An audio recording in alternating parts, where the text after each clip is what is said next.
Hi, I'm Kristen McKinley, and I'm the director of the StudioWorks Artist in Residence program. I'm really delighted to bring you Herb Weaver tonight. Herb has been an artist in residence for the last 4 weeks, and he is a sculptor who drove from Virginia with his wife Anita and brought his two kilns, all of his clay, and his pottery wheel, which is remarkable and something I remember quite vividly from his application and trying to figure out was this something that could actually happen, and it did. So Herb has been a really energetic, enjoyable addition to the program. He's had a lot of engagement, both with people walking by, coming in.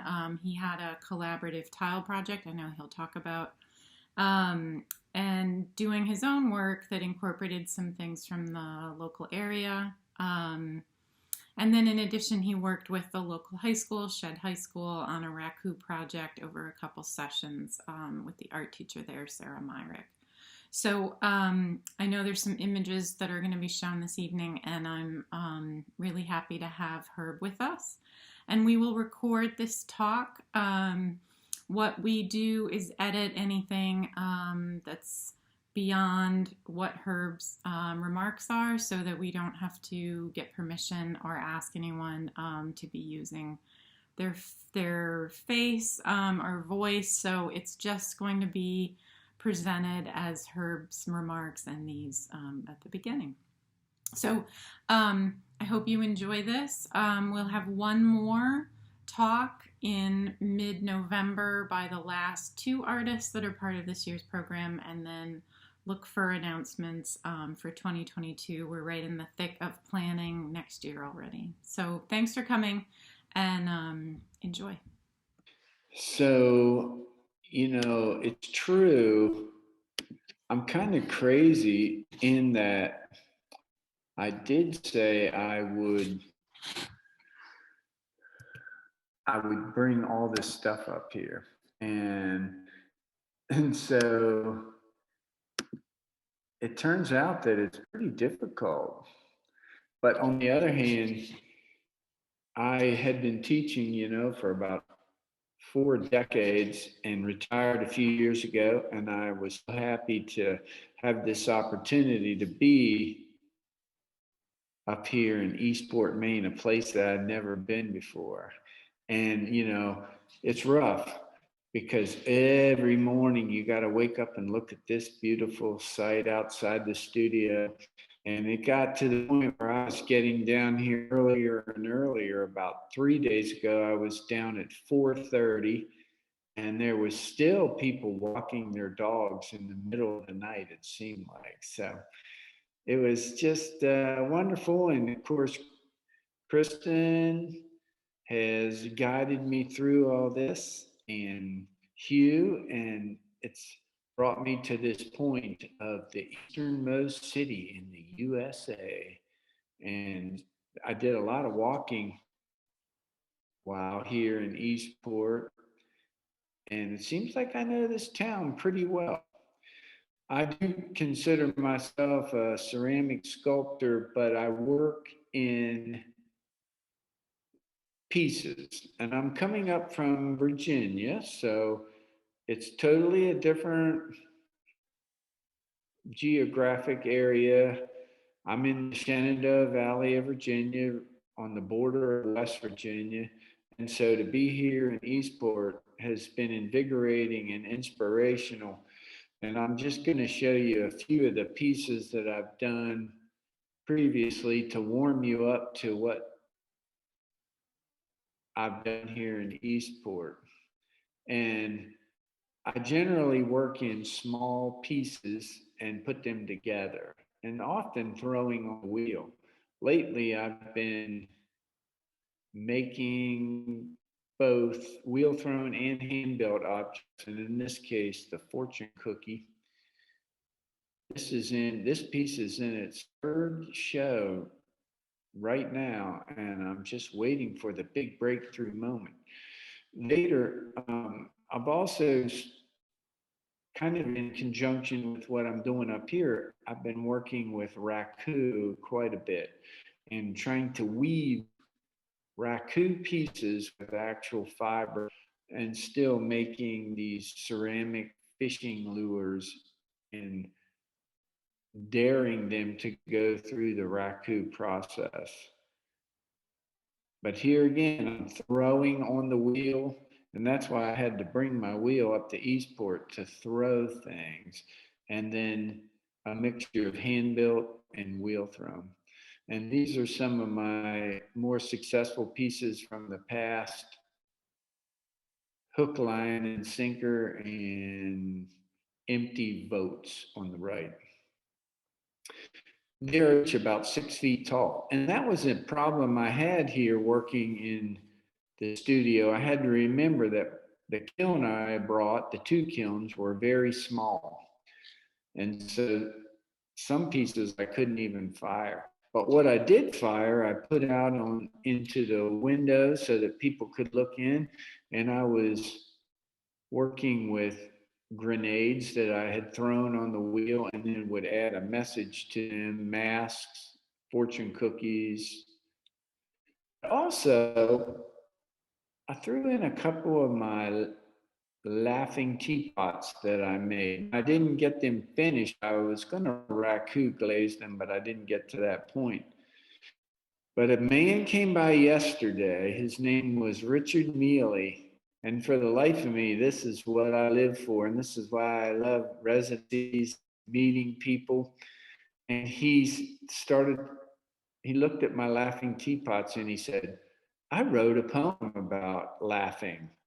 And I said, "Well, tell me more." And he recited this poem that you see right before you. And he sat in the studio here for probably half an hour and just recited poems that he had written. And I said, "You've got to write these down, send them to your grandchildren or something." But here's an example of my laughing teapot that would look like that when it's finished. And the idea is that when you laugh, you throw your head back and you say, "Oh," you just, "Oh, let it go." But this is the first mask then that I fired Raku method here in Eastport. And I was happy. I like the crackle because it happens with the thermal shock of it all. Some of my grenades that I made don't mess with me or fragile like a bomb. I also, of course, in this time of coronavirus, it's always on our mind. I had to make some coronavirus molecules or bombs, so to speak. And I then ended up on the last day making some masks out of clay. As Kristen mentioned, we were able to go up to the high school and work with them on some Raku projects. And it was a nice day, a little chilly for a southern boy like myself, but okay. We worked outside. The whole idea behind Raku is it's 500 or 600-year-old method of firing, typically associated with the Japanese tea ceremony. And the tea ceremony is has four tenets: harmony, respect, purity, and tranquility. But the idea is that you pull these pots out of the kiln when they're red hot and you have this sense of immediate gratification. So my little kiln, that the second kiln I brought up, was a portable kiln that I would set up. And in this case, you see some of our tiles that we were working on. Then you place the kiln over top of the ware. And after about an hour, you pull that kiln off, and there you have the red hot ware. And from there, you put it in a trash can with some sort of combustible material. In our case, we use newspaper. And it's an invigorating process as seen here in this time lapse, where we pull each little piece out of the kiln, put it in the trash can, and then from there, after a few minutes, you pull the ware out of the kiln and buff it up. Now, I couldn't have done this without the help of my wife, Anita, who's been here helping me all week long. And she's the one taking all the pictures. Of course, now Anita has a contract with the Little K Gallery in Eastport, as she has put some of her work in there. But the ware that comes out, you never know what you're going to get. Sometimes it's really cool looking and glistening, and sometimes not. But in this case, I put in what I call my barnacles, and I began to make a large piece that reminded me of the barnacles that you see under boats or when it's low tide. And my goal was to finish this piece, but I unfortunately, that piece to the right, it was too big to fit in any of my kilns, so I have to take it back and fire it in Virginia. But it is going to fit inside the tire.